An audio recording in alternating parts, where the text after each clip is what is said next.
now? Yeah, we are officially live on Two Shy Guys and a Mic. What's going on, everybody? Waiting for our people to come on. Let me see if I can get this shared. Facebook will give me some love and actually let me share something.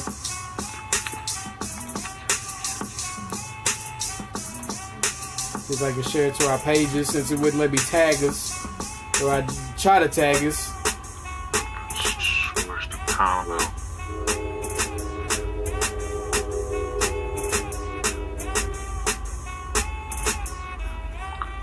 Man, I wish I could get some horns right now, though, for real. You got some horns? With some horns, Kevin? Yeah. Can I get the horn? I closed everything down. I gotta bring my horn up. Yeah. Where you get that? Where you go for that? I basically downloaded the app and now I just do it.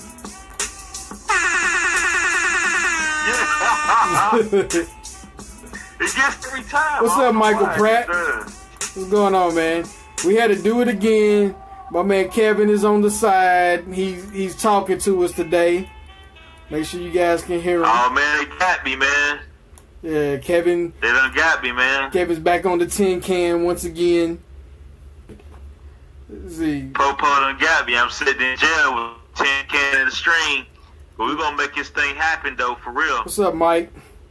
Yeah, I know. I'm trying to get this shared. So what we got going on tonight, Kev?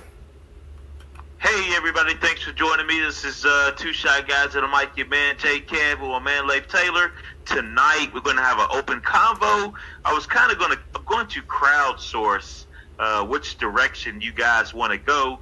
Kind of all over the place in some respects, but I got a few topics that we can maybe hit on that I've been thinking about today. Today, man. What's up, Leif, man? What you been doing today, Leif? Been How's working, things been man. looking for you? Yeah, I've been working. Things have been looking great. Had a lot of people come through the office today. We had great conversations. We were talking about Wakanda, the future of Wakanda, talking about changing the mindset of people around economics, talking about value. We talked about a variety of different things, actually. So, I mean, life was good today at work. I was able to get some work done as well as talk to the people that came through. So we had a lot of meaningful conversations. Our man Big Time swung through for us for a little bit. And then we had your boy Daniel Johnson. He stopped by the office for a little bit. Oh, for real? Yeah, Lamar's Pop stopped by.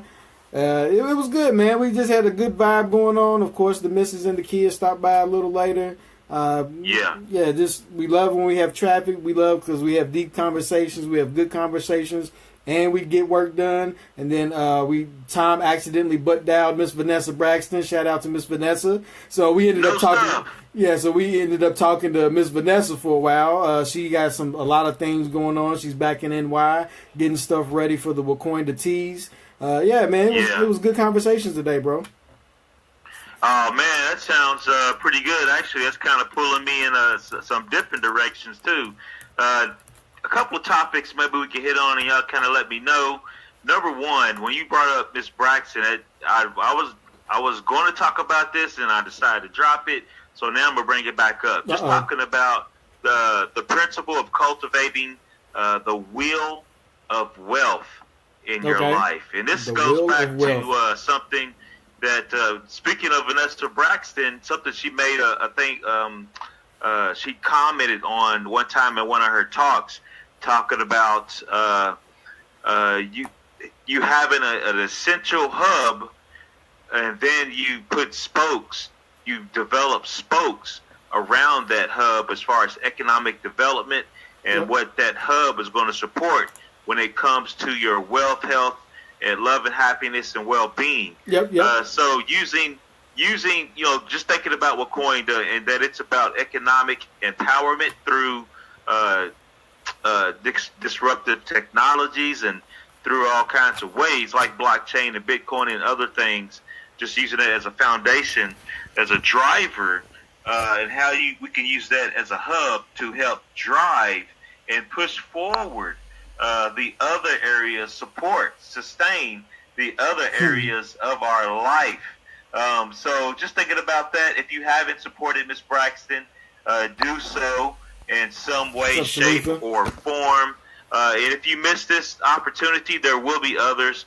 Always, oh man, you got me on screen, man. I was trying to avoid the screen today. Yeah, Kevin thought he was going to get away today, so I had to make sure I get him on there.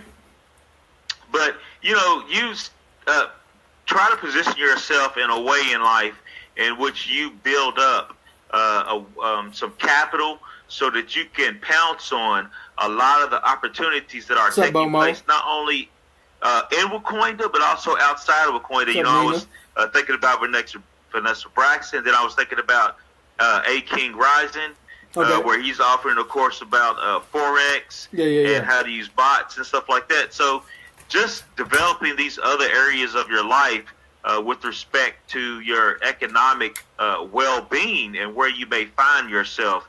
That's one thing if you guys want to kind of go into that in more detail, and I was thinking about that. And then another thing I've been thinking about all day is that I've been thinking about, Two Shy Guys, we're about leveling up in every area of our life. Now, one topic that we really haven't really kind of delved in deeper on is dating, attraction, and the science of how to present yourself and how to optimize your true, authentic self to its utmost capabilities when it comes to relationships and your social life. Man, Kevin's throwing everything out there. It's like, what? What's that? You throwing all the topics out there. Yeah, I'm throwing them out there. We're gonna make it broad for the people out there. Give them something to kind of nibble on and play with tonight. Yeah, so everybody, we definitely want you guys' feedback tonight. We're really trying to open source the conversation, get some things going, get you all talking to us more as opposed to us talking to you guys. So Kevin's throwing out a large variety of topics, obviously. She said, we need that. Go, Kev. So keep going, bro. Keep going. Keep rolling. All right. Number one, the will of wealth when it comes, talking about economic development. Number two, talking about the science of people, attraction, dating, relationships, and how to leverage whatever social skills you have, how to leverage that up and to be able to be used in whichever way you deem it to be used for. And then number three, somebody on occasion, somebody will call me with a health and wellness question. And for small fees, I do phone consultations, like for short periods of times with people, just to kind of give them an outline and give them some suggestions on which way they might want to go when it comes to their health, wellness, and what they want to do with their life when it comes to staying fit, when it comes to staying emotionally strong and mentally strong, and when it comes to their spiritual connection. So somebody asked me today asked me a question today, and what it did for me, it made me go back to a food list that I had found a couple of years back that I have been using ever since. And it's kind of helped me stay on the straight and narrow when it comes to my health and well-being and staying functionally fit. Now, I may not be the fittest guy in the room. I may not be the most buffest, but I am fit enough to be able to go out, work, enjoy my life, come home, enjoy my family, and then, not have to worry about visiting that doctor, or not have to worry about waking up feeling like the Tin Man or the Tin Woman, and if need be, if I have to take my shirt off, I won't hesitate to do so if I have to. So looking good naked, that's the number one thing when it comes to physical fitness, right? Or maybe not, I don't know. But that's definitely a goal that's like top 5. You want to always make sure you look fit enough to be naked. You never know when you might have an accident and the ambulance got to come. They got to cut off your clothes. This is what Kevin thinks about. That's what I think about, man. You just never know. I might get hit. I don't know. It's like cut off my clothes. It's like the old "I'm gonna get you sucker" movies. Like, was his underwear clean? That's all that matters. Exactly. So those are the 3 things that's on the menu for tonight. Okay. Dating, attraction, the science of what is that? Captivate.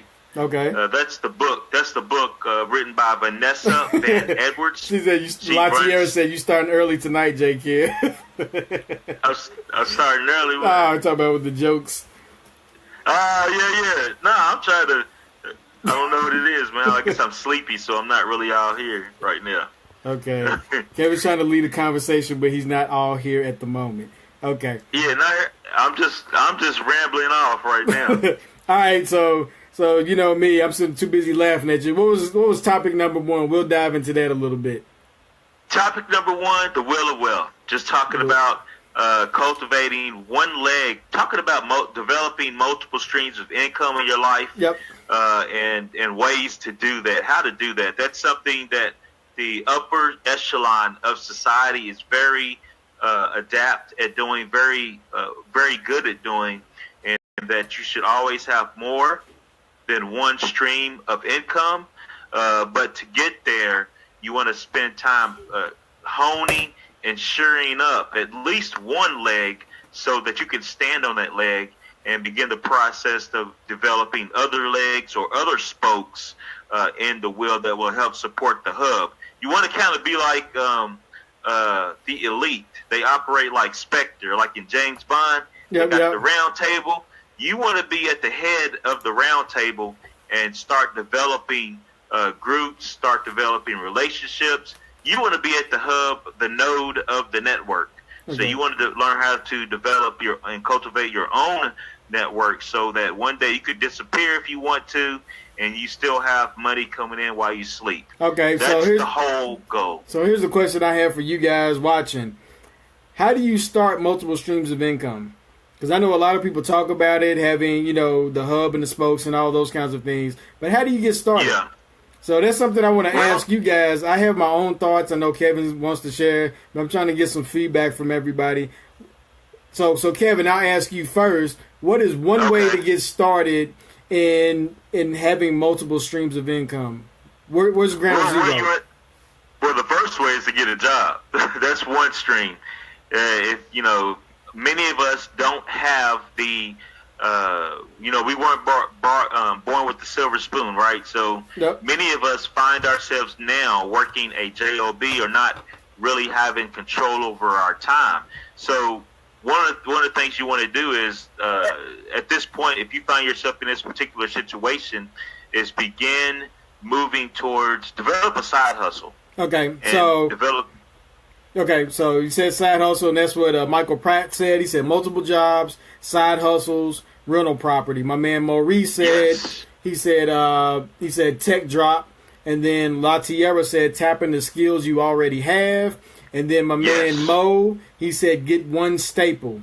Also, Mike Pratt says start your own business, paper assets. So the one I want to start with is also Kimba said look for ways to make money with what you already have, like Uber, Lyft, using your car. And then Nina said there's multiple ways, but you have money. You have to make money while you sleep, investments. Kimba said Airbnb. These are some great ideas, by the way, everybody. So keep dropping them. We want to read them because, again, we know that we have a wealth of knowledge in the people that are watching. And sometimes people, they think about items too hard, and they don't see the obvious that's right in front of them. So that's why we want to open source some of these questions, open source some of these aspects of how you can start with multiple streams of income. My man Mo Park said then get another passive income, sometimes by hobby or something as simple as selling off old stuff for cash. So I want to go back to something that Mo said, which is where I was thinking as well, is start with the staple, right? Start with something that you're good at, because one of the key things to making multiple streams of income is first, you got to start with the first stream. Kevin said job, usually it's a job. Mike said working multiple jobs, but here's going to be the problem with working multiple jobs. That is definitely a solution. But the problem with working multiple jobs is the fact that you only have so many hours And if it's temporary, then that's good. We talked about that on another show. One of the single mothers was talking about she worked multiple jobs and her stuff is eventually paying off while going to school. But the problem with working multiple jobs long term is that you have limited hours in the day, and you're gonna hit burnout if you keep it up too long. That's gonna be the issue. So you got to figure out how to make income while you are not there. That's why it says passive streams of income. So my man Jeremy said you got to put that money to work. You have to. So the passive streams of income can come in a variety of ways. One, it can come through investments, like some of you all have said. The problem with investments, and it's not necessarily a problem, is the fact that going back to what Nina just mentioned, delayed gratification. Investments usually take an extended period of time, which is ironically what I talked to one of the guys that stopped by the office today. He was like, yeah, I want to invest my money. And I was like, well, here's the thing you have to realize. I was like, because we actually had this conversation, Kevin. That's what's ironic about you bringing it up.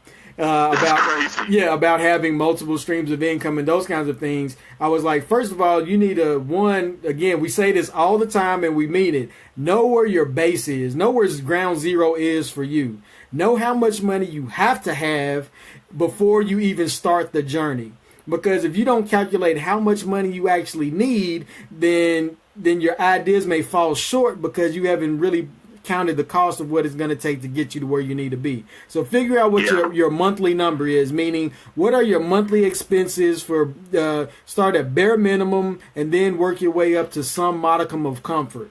But it doesn't always have to be comfortable, but you want to make sure that your needs are met first. Start there.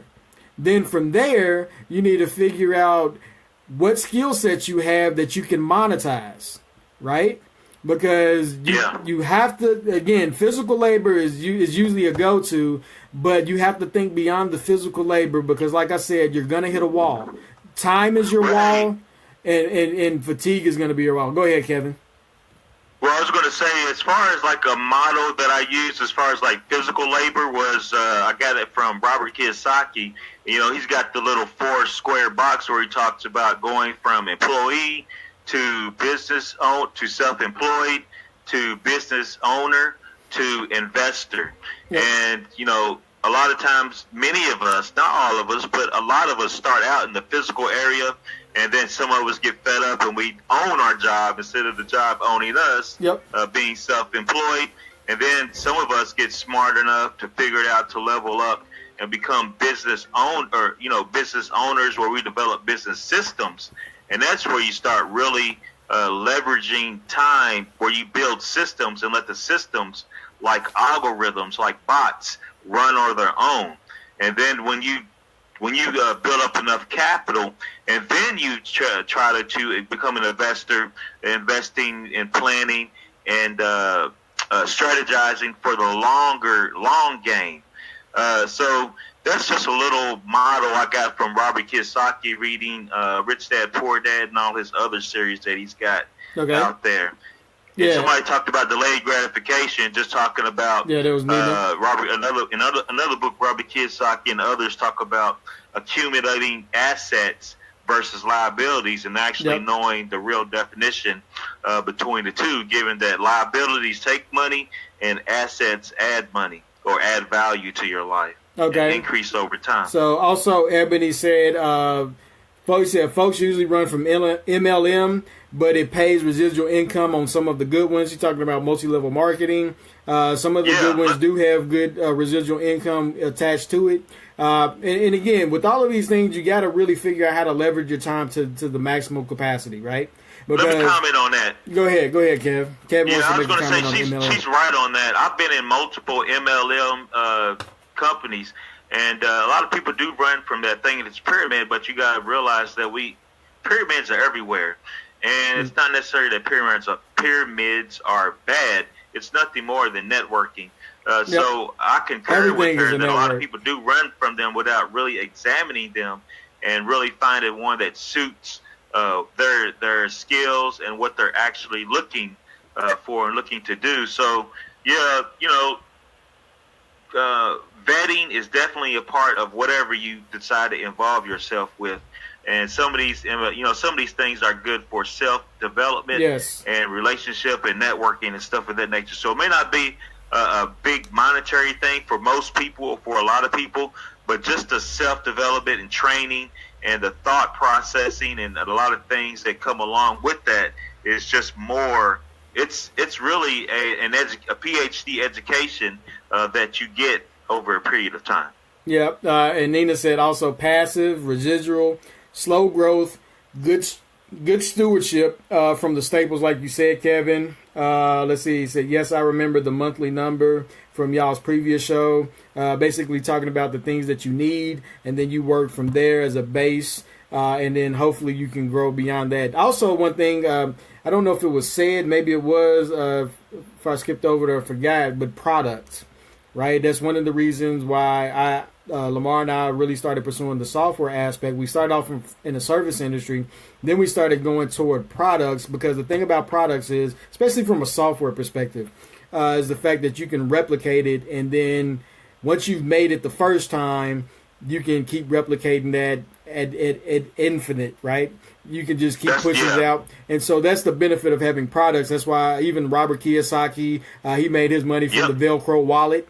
I don't know if you guys remember when he talked about it in Rich Dad Poor Dad, because once you have a product, the product can sell itself, right?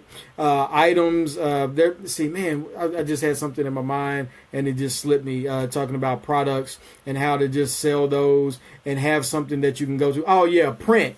Print is a great, so me as a graphic designer, when Lamar and I first started our company, we did a lot of like software development, and then we slowly went into like more applications, which is around software development, but we started off with websites, and we actually did a whole lot of stuff. We did film, websites, I did cartoons, illustrations, the whole nine.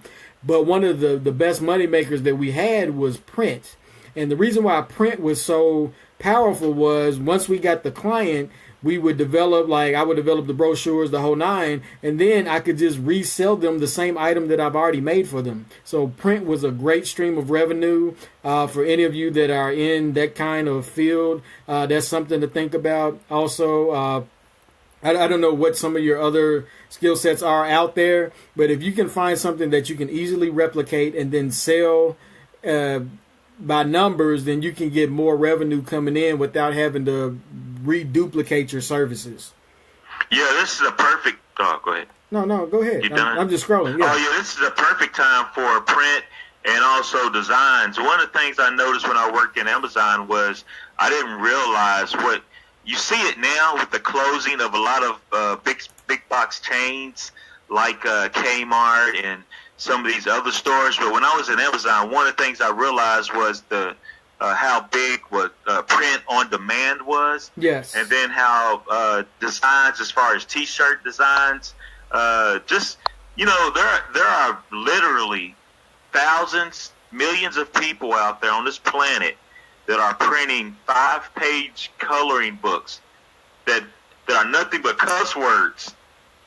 And people are buying this stuff up like hotcakes, man. It's ridiculous. So the opportunity. Is that what you do at night, Kevin? Affiliate. Is that what you do at night? You color cuss word coloring books?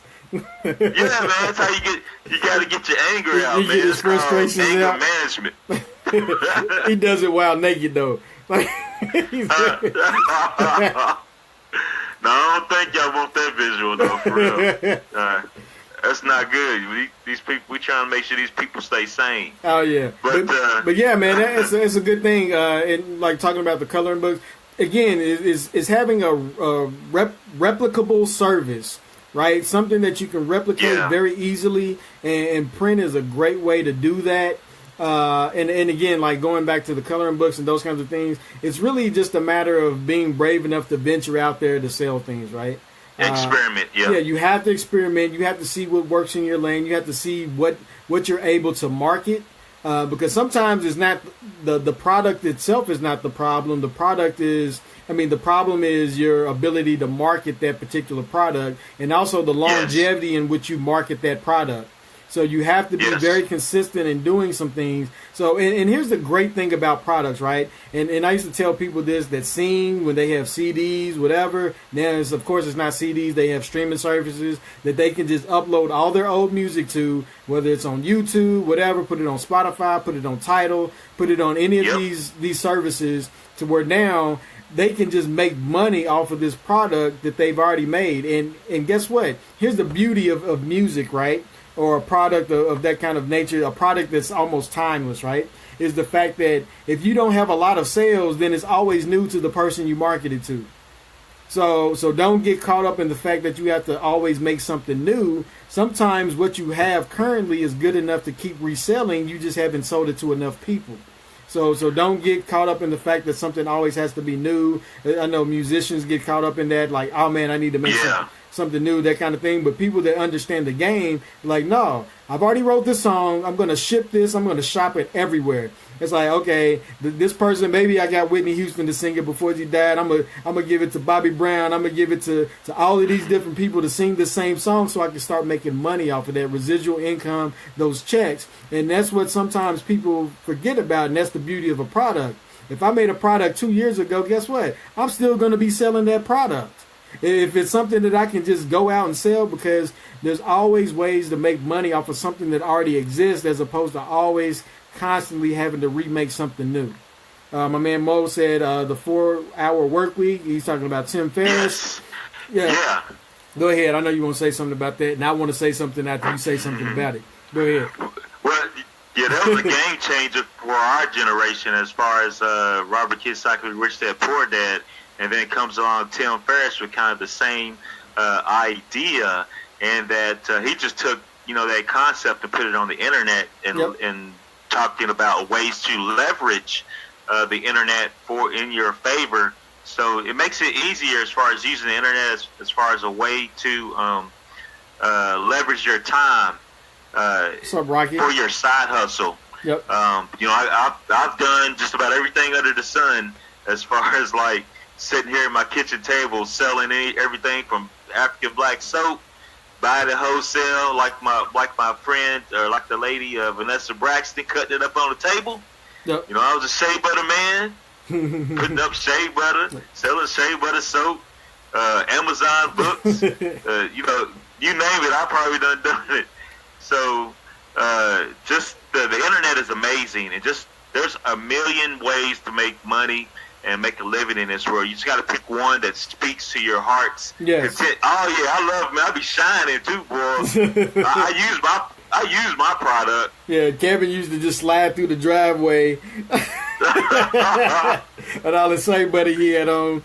Oh yeah, Miss Vanessa said she deals in kilos, boy. She deals in big pounds. I talked to her today. She was talking about how much poundage she has in teas, and it was ridiculous. I was like, man, I didn't even know that much tea existed in the world, let alone how much you were doing as a company.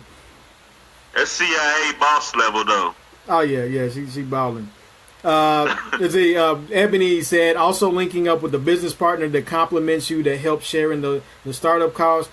Yes, and that's a good aspect of it. Again, if you look at things as a multiplier, right, as opposed to a subtraction, meaning that I know a lot of people, especially when I first started getting into business, people always looked at a business partner as somebody that would take away from their business, meaning that they had to share revenue. But that's the wrong way to look at it. Look at it as a multiplier, right? Look at it as an exponential multiplier to the work that you can do, not only in just startup costs, but in just startup effort. Startup work is very difficult.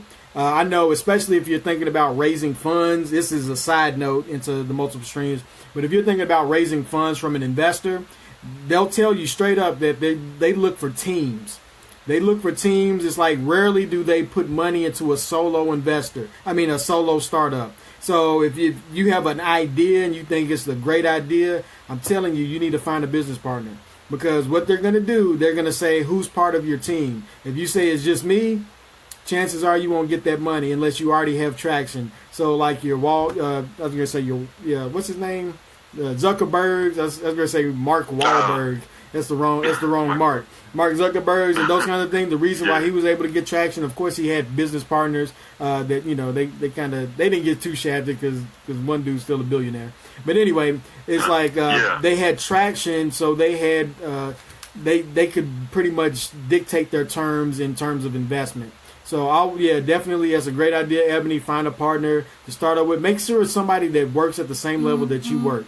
A lot of times people find they're not evenly yoked when they look for partners, so that's just as important as finding one. Make sure you find a good one. Nina, she said leverage time. Yes. And my man Mo, he just reiterated the 4-hour work week from your boy. Tim Ferriss is that everything is structured like a pyramid. Ponzi schemes are what's illegal. That's correct, Nina. Everything is structured like a pyramid because it goes back to even a startup, right? A startup is founders. If they're smart, they keep most of the equity of the business, and then everybody that comes under gets less and less as time goes on, even though it may be more valuable as the time goes on. Says, I am with one now that is connected to energy services. A few of my partners are on this call. That's awesome. That's what's up, Ebony. Yeah, you got to partner up. Teamwork makes the dream work. Get you the Justice League. Get you the Avengers because the Justice League didn't do as good as the Avengers. So get you an Avengers team and stay away from Thanos. Let's see. Kimba said, agreed. Miss Earlene said, Mo, I love Tim Ferriss and his dad, Tom Ferriss. Tim is in my friends list. That's what's up. Mo said Shopify. Yeah. Miss Earlene's connected, man. You got to know that. Let's see, Shopify. Mo said Shopify. Yeah, using services like that to where you can basically automate your business services. It's an awesome idea. Just find different ways to level up. And sometimes if you find the right thing, you don't need multiple streams. If you find the one right thing where you just devote all your time and energy, but of course, if you're smart enough, once you start getting some revenue from that one thing, you can start diversifying your money, right?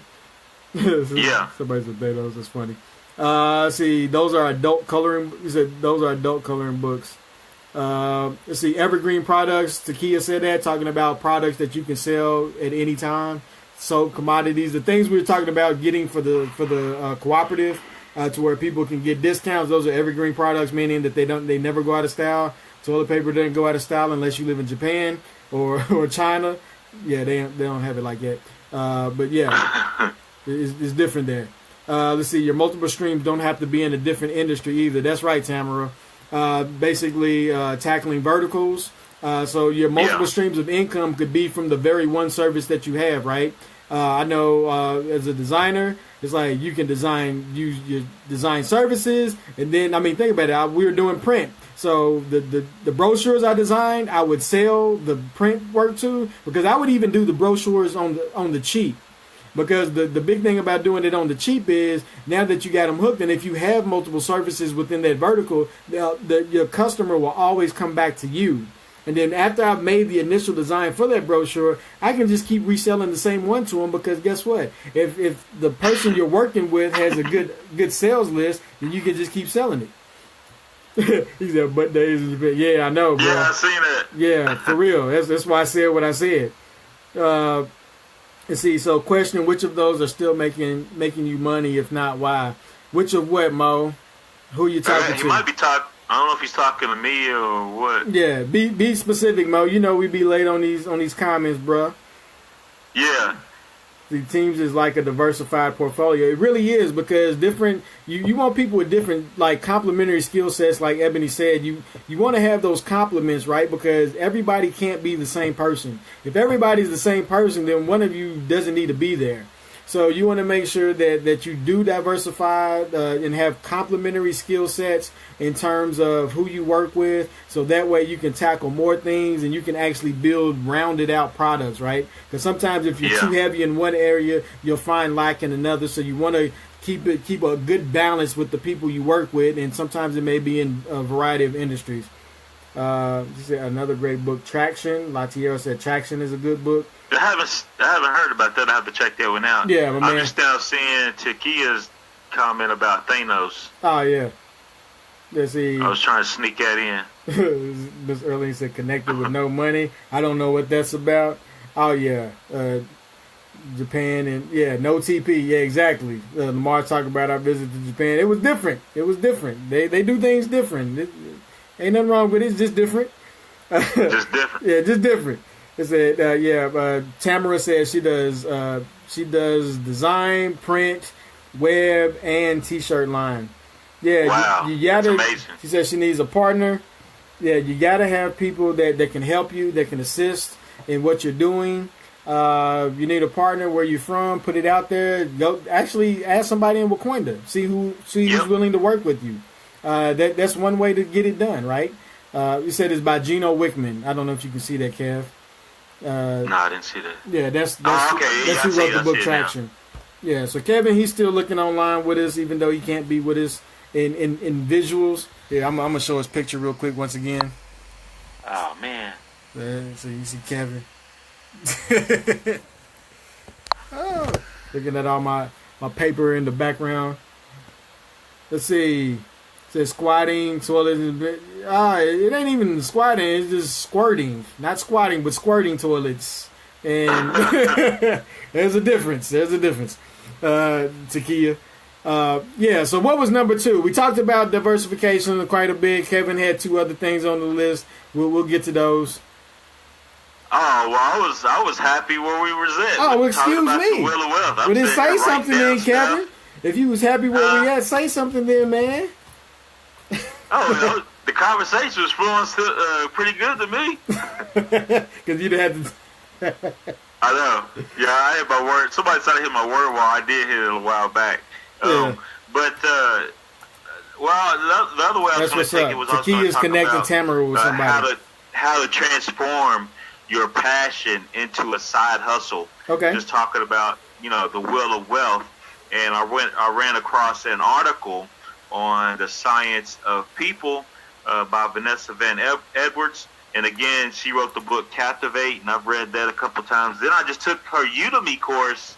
Actually, literally, I started yesterday, and I finished it up today. She's got a bunch of Udemy courses, and to the suggestion and advice of Mwando, I went on Udemy, and I started taking advantage of the sale that they got going on over there. So I've been eating up all these certifications, taking courses like nobody's business, just because that's fun and that's what I do. But just talking about 5 ways to transform your passion into a side hustle. And I'll go down to all 5 of them, then we can kind of go back through the ones that everybody might want to go through. Number 1, your passion is worth the pain, meaning that it's going to be painful to do that side hustle and cultivate that side hustle, which means that you might have to lose a little bit of sleep.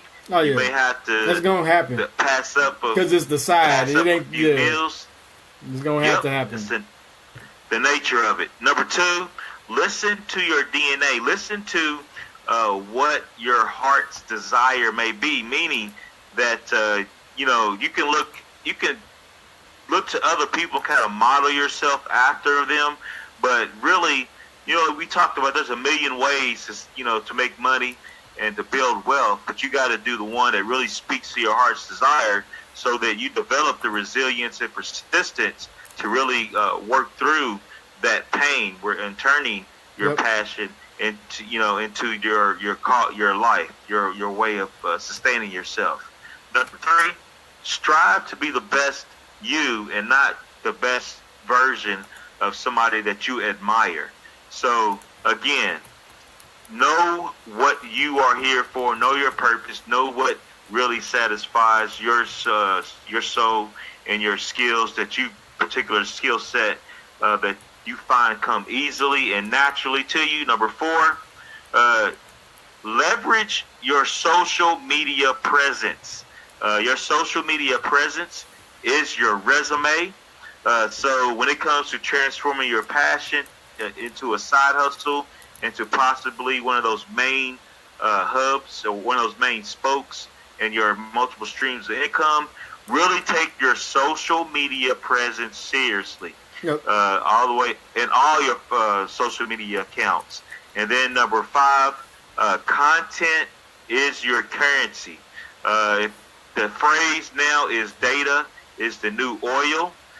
So whatever content you put out is being mined by somebody somewhere, and there's value on the content that you produce. So now when you get on Facebook, when you get on these social media platforms, make sure that you're mindful about the content that you put out, because somebody somewhere is putting some kind of placing some kind of value on that, and given that data is the new oil, you want to make sure you're putting out high quality oil that somebody will really want and strive and value. So those are the 5 things, and we can kind of go into each one a little further if you want. Yeah, my man Mo be on it too. He said Kev be on it, Mo be on it. He wrote them all down for us. Yeah, definitely. He started. Yeah, he got them all down. One thing I will say though, I'll even add a correction to number 5. Okay. Is when it says content is your currency. Is your currency. Product is your currency. Make sure that your content is packaged in a product form. Is that you referring to Bidets? If so, they're so much cleaner for your Buddha Jones. What? Hold on, I don't know what you're referring to. Hold on. Said back on topic. Do you feel that there should be a litmus for following your passion? I think of the starving artist sometimes when I hear following your passion at all costs. So she's talking about passion is worth the pain. So going back to what Takia asked, she says, back on topic, do you feel that there should be a litmus for following your passion? I think of the starving artist sometimes when I hear following your passion. Here's the thing that I was going to say that I think is often missed is follow your passion but understand business. And that's the issue with a lot of people. They follow their passion. So the starving artist model, right?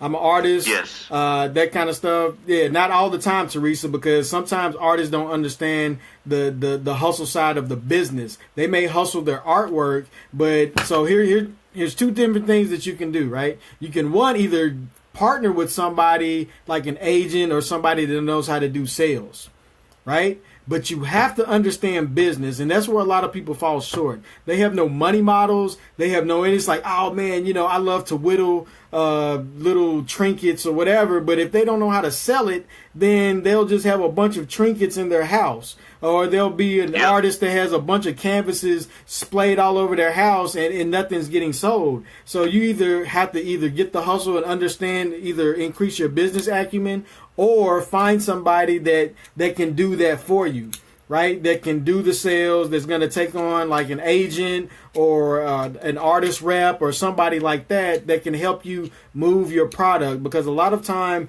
people make a lot of stuff. 1, is not properly packaged, or 2, they don't know how to actually move the product in a business-like fashion. So you have to figure out what it is that sells on the market. You may have a bunch of ideas that you would like to do. However, you have to understand what the market is asking for and how to move those products. Even if it's a passion thing where, some artists, they're like, I don't care what the market wants, I'm going to do X, Y, Z.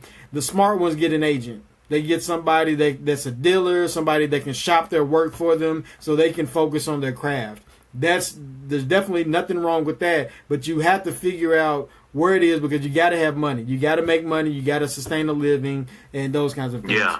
So I know an artist that hosts paint parties as a side hustle. Yeah. Yep. Again, Maurice said he's a hired gun for sales. So if you got something, Maurice is the man. He said he can help you do that. Oh man, there's Teresa. There are artists that make 7, 8 figures. So it's not just that; it's the fact that most starving artists don't understand the business side of things. Because put it like this: the highest paid artist in history, I don't know if this has changed, is Thomas Kinkade. Thomas Kinkade made more money than Leonardo da Vinci, Michelangelo, all of the big people that everybody talks about, because he understood one thing: he understood how to move product. Period. He had a process to replicate his stuff, and he moved product. Dude was making, I want to almost say he made almost $100 million at one point, because he actually had a whole community of houses based off of his paintings. and he was the most decorated artist in history, even though people didn't like him. Some, like artists, you know how they can be very snobby at times. They're like, his stuff is not, quality and all of this stuff. But guess what? He knew how to move that product. Period. Yeah. Period. He was a businessman. At the end of the day, he was a businessman, and he knew what would sell, and he kept making things that would sell. And a lot of times, artists get caught up in their own own minutia of their own thoughts or whatever. And not everybody, not all artists, because some artists are balling right now. But sometimes people get caught up in their own mind, and they make stuff that only they want. And it doesn't sell. So you got to be definitely very careful. But anyway, back to the original point. Your passion needs to be coupled with business acumen. You definitely have to have that. Yeah, your passion definitely has to be captured and surrounded with the skill set.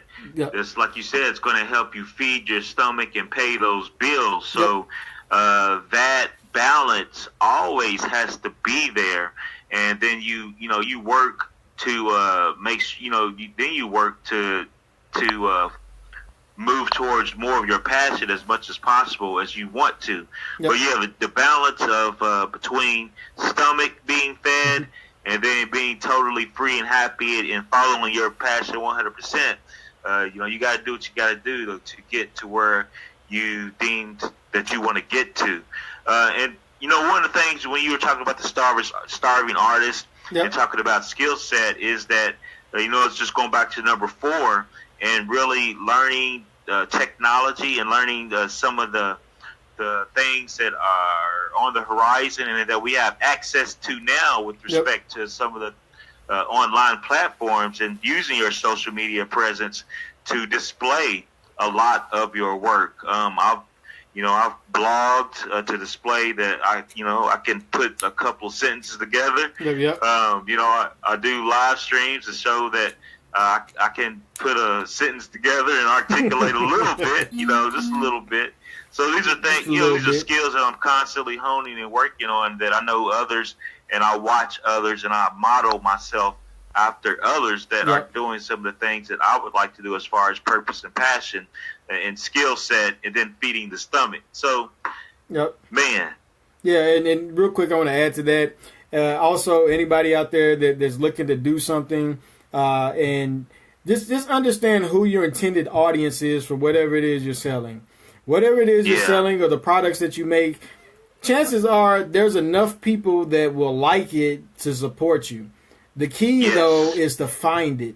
You have to find those people. You have to go sniff them out. You got to hunt them down, and you got to find the kind of people that like what you're producing. Using the artist as an example, not everybody likes every artist. Thomas Kincaid is a prime example. However, he knew who his audience was, and he catered to them very heavily, and he was able to monetize them from the standpoint of he made art that they loved. So it was a reciprocal, it was a symbiotic relationship, right? He wasn't taking anything away from them. They loved what he did. I mean, this stuff is pretty. It really is. It's very pretty. You just might not, there's only so many cottages and huts you can like, though, right?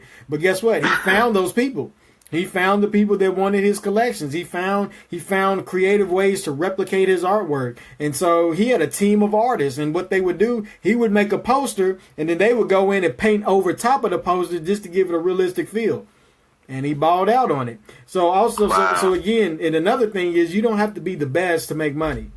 I know a lot of times when people start off, they focus so much on having their stuff perfected that they really don't launch. The whole failure to launch because you won't, you have analysis paralysis. Like, oh man, if I did this a little better, if I did that. No, just get it out there, get it to the market. And if you get it to the people that you intend to look at your product, start off as early as possible, get an MVP, a minimal viable product. Get feedback from it. Maybe it's like, okay, my man Kevin, he's selling shea butter and soaps. It's like, you know what? I would buy this if it was packaged a little differently. So now you have you have attainable feedback that you can now tweak to where you can take it back to the consumer and get them to pay for it if you just listen to them. But if you don't get anything to them, they can't give you any feedback and you can't make any money from it. So definitely don't be afraid to get started, get your stuff out there, and find your audience and hone in on your audience and make sure that you're making something that your audience cares about.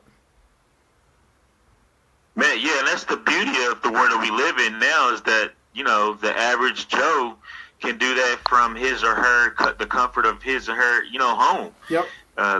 The access that we have available to us now, a lot of, corporations and a lot of large bureaucracies and things of that nature only had access to, given that they had, they got the treasure or the cash reserves to employ that and use that stuff as far as focus groups. Yep. And as far as putting out surveys and stuff of that nature. We can do all this stuff from the comfort of our homes today. So just using what we have, the tools available to us today can really help when it comes to developing your passion and really doing your, what you can to really get that off the ground up and running. Yep, for sure. Yeah, any other points you want to make a comment on, Kevin? No, sir. Okay. Kevin's hit his word wall. He's smiling over here. He's like, oh, man, I'm so ready to go. Any questions or comments, anybody? No, actually, I wish I could stay out because I'm enjoying the conversation. I'm enjoying the comments and stuff, and actually, I'm crowdsourcing some of these comments for myself. Like I said, a lot of things that people put on here, I actually write down and go do for myself. So I'm enjoying the conversation. Cool. Let's see. Anybody else have any comments or anything about getting started? It said, although we often talk about using the internet as a tool of leverage, economists talk about the importance of the internet as a way to make your career portable. Portability allows us to not only expand to thrive, but move quickly if necessary as a method of survival. So basically what Takia is referring to is the fact that you can utilize the internet to basically be laptop rich. It just be, like she said, portable. He said laptop rich is like I don't know if anybody's ever seen the image. Actually, it was the image that we've been pimping the image that this dude took of us years ago of us in the street, right?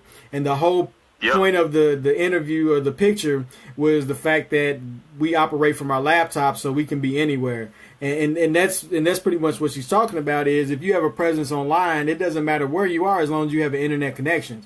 Period. Yeah, living remotely, living wherever. You can work from wherever. It's like the people we talk to, the majority of our business is not even with people that live in our city. And so the more that you understand that, the more you can get out and travel and meet people, then you can actually work from anywhere, right? You meet them, I'll always advocate meeting people in person. That way, I love to touch people, to get in their space, understand who they are, and establish a real bond. But outside of that, you can work wherever. And if you do it effectively, of course it takes practice, it takes time because some people don't work well remotely. But if you can get it down to a science, then you can be anywhere. So that's the beauty of the internet, is the fact that you can work with people all over the world. The fact that we're streaming to you live right now from the comfort of our homes or office or wherever we are at the time we do it, it doesn't even matter. We stream when we're in Chicago. We stream when we're in Atlanta. We stream when we're in California. It doesn't even matter where we go. Like you said, the fact that the internet is usable from the standpoint of portability is a very real thing. And also, one thing that people often misuse or misunderstand about the internet is that it's not that you have to have millions of followers, right? Everybody's trying to be Instagram famous and those kinds of things. No, you just need to hit the right followers, period. You gotta hone in on the right people, because it may not even boil down to followers. Like you said, it's just a matter of establishing business relationships, and people don't even have to know you exist outside of your clientele. And that's the real truth of it. If you provide a good service, a quality service, you don't even have to be famous. Nobody has to know your name outside of the people that you work with. And there's plenty of people that make money that way. So don't necessarily seek to be internet famous or anything like that. Yes, you got to have a target market, Miles. Figure out who that market is. Figure out who those people are. talk to them, get those conversations rolling, figure out how you can better service them, make your money, and nobody else even has to know what you do. And that's the beauty of the internet. It's the power of technology, and you don't even have to be in a technology field in order to do that. Man, that's beautiful. So, hold on. Okay. Yeah, I'm responding to an email, just like we're talking about right now, responding to an email that was just sent to me, trying to do the same thing. He said, that's how I'd like it. I don't like attention. Yeah, it doesn't have to be about attention. It's like, again, like I said, the majority, pretty much everybody we work with, it's rare. I don't even know if we've made money locally in the past couple of years, honestly. So definitely utilize the internet, utilize the tools that you have. Period. That's really what it boils down to. Don't be shy. We're talking about multiple streams of income. Don't be wealth shy. Building. What do you say? So we're talking about multiple streams of income, wealth building, transforming your passion into your side hustle. Yeah. So don't get intimidated. Don't be shy. Just figure out what works best for you, and then work it and be consistent with it. Be on top of it. Let's see. Jeremy said they don't know me nor no more than the chairman of the board at General Mills. Exactly, and they don't need to. There's plenty of ways to make money. There's plenty of ways to monetize things. You just have to figure out the best avenue for you. Like he said, figure out what your DNA is calling for. Figure out the things that you want to do, and then it's up to you to be creative. Right? I believe in creativity. Get creative in ways that you can take your current skill set, and I'm not saying that you don't level up or learn more. Figure out ways to take your current skill set and monetize it. If you don't know what that is, take some time out, get some quiet time, write down all the things that you know how to do. Don't even look at it as a resume. Just write down an exhaustive list of all the things you know how to do. I mean, you could do something. I mean, I know this one guy. He was at church. Was talking to him. He was like, you know what? One year, he's a painter. He said, I just decided I wanted to make over $100,000 in painting. So that's what I did. I just focused. I went out and I just got more painting jobs, and that was what he did. So it wasn't that he had to figure out a new. Because here's what's ironic, right? And this is why this is a good story. This is why you follow your own passions, follow your own levels. When he told me that, I was like 20-something. When he told me, I was like, you know what? I'm starting a painting business. So the next day, I was like, I was getting, looking for some paint gear. Went to talk to, went to all the different paint stores or whatever. And then I talked to this one dude, my man Kurt Francis. I'm gonna give you a shout out, bro. So I went and talked to my dude Kurt Francis because I did shirt designs for him, I told him, I was like, you know what, I'm gonna start a paint business. And he looked at me. He's like, what are you gonna do that for? He said, you know how to do stuff on computers. You know how to do design. You know how to do all of this stuff. Why are you gonna waste your time painting? You don't even paint. Why even go through that? And when he said it, I felt like an idiot. I was like, you know what? Because I actually recruited my cousin, the whole nine. We was going to do this thing. And when he said that, I was like, you know what? That makes all the sense in the world. I don't want to do this for real. I was just trying to make some money. He's like, I could just make money with what I'm doing. It's that simple.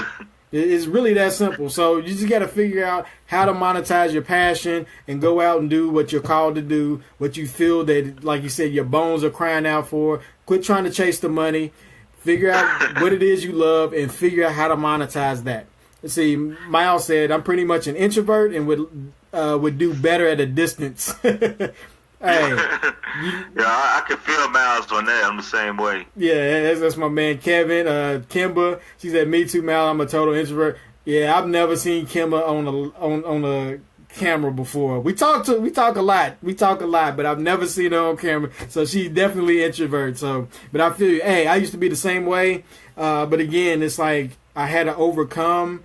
I mean, obviously we're on camera right now. I had to overcome those insecurities in order to move forward with my business. Sometimes you don't have to.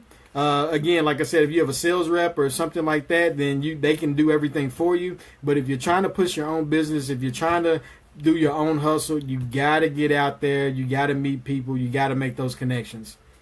Yeah. It goes back to developing those skills. It's going to pay the bills. So to enable you to live your passion even more. Yep.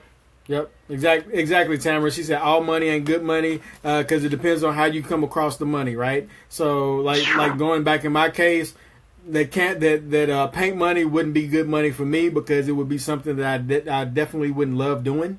I was just doing it as a means to an end, but I didn't have to. I already had a skill set. I actually already had a job at the time too, so that was going to be another hindrance. I was already doing digital work for a company, so it's just one of those things where you just have to figure out what's best for you, and then you work that, and don't let anything hinder you. You figure out creative ways to make it happen, so you don't become that starving artist.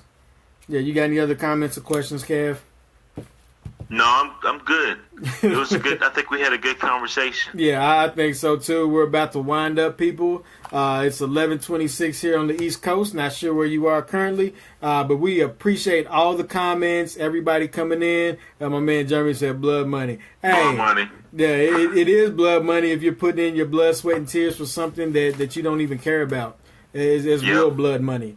A lot of people don't see it that way until it's too late, right? They don't see it that way until they've wasted 30 or 40 years to something that they realized that didn't really love them back. So you got to be mindful. The whole purpose of figuring out side streams of income, extra revenue models, and those kinds of things is to make sure that you don't become dependent upon something that is a detriment to your health, is a detriment to your livelihood, and it's a detriment to your family. So definitely don't put all your eggs in one proverbial basket, so to speak. Yeah. Because you don't want to be beholden to something that doesn't care as much about you as you care for it. Yeah, I said don't let your business become a job. That's true. As always, awesome live session. Thanks, Shy Guys. We appreciate you all again. It was a good session. We got to get my man back on here. We got to get Kevin's technology working. I don't know what we're going to have to do. I might let him borrow one of my iPads or something just so we can get him connected. I said I might. I didn't say I would. I said I might. So, but Kevin, he didn't take a good. He's not taking good care of his phone, so I don't know if I'm going to give him an iPad. No, man, ain't got nothing to do with my phone, bro. But I'm just throwing it out there. But anyway, we appreciate you guys. You want to sign us off, Kevin? Do your thing, bro. Do your thing. Signing off. Two Shy Guys at a microphone here, just helping you level up and live and enjoy life, encourage and inspire and motivate, and hopefully place a pebble of positivity in those sandals as you journey through life, trying to level up and optimize every aspect of your being. So hopefully we put a smile on your face, maybe added some kind of value to your life, 30, 60, 100-fold, that will help you along the way, because you definitely helped us, and we appreciate the time and attention that you give us. Yeah, we appreciate you guys. God bless. Good night. Hold on, that's Russell Simmons. I can't do that. Uh-oh. You said one last thing. You said squirting toilets, not squatting toilets. That is correct. Oh, a bidet. I thought you were saying a bidet. I got you. My bad. My bad, Takia. Because I was like, bidet, because I'm thinking, I'm too much in cryptocurrency. I'm thinking it's like one of them companies. Like, they always got something with bits and bytes in it. My bad. That's what I was thinking. Yeah, I know exactly. Yeah, it is a bidet. That is correct. Squirting toilets. Anyway. No, hold up. Hold up. Uh-oh. This goes. Kevin wants to say something. This goes on par with me messing up on prostrate and prostate. No, it ain't the same thing. Because I didn't keep repeating it. This is even worse. Kevin kept repeating it. Because when you're prostrate, ain't working. It's like when your bowel ain't working. What? When you're prostrate, you get prostrate cancer. Anyway, we out, everybody. We appreciate you. We love you. Thanks for watching. Later.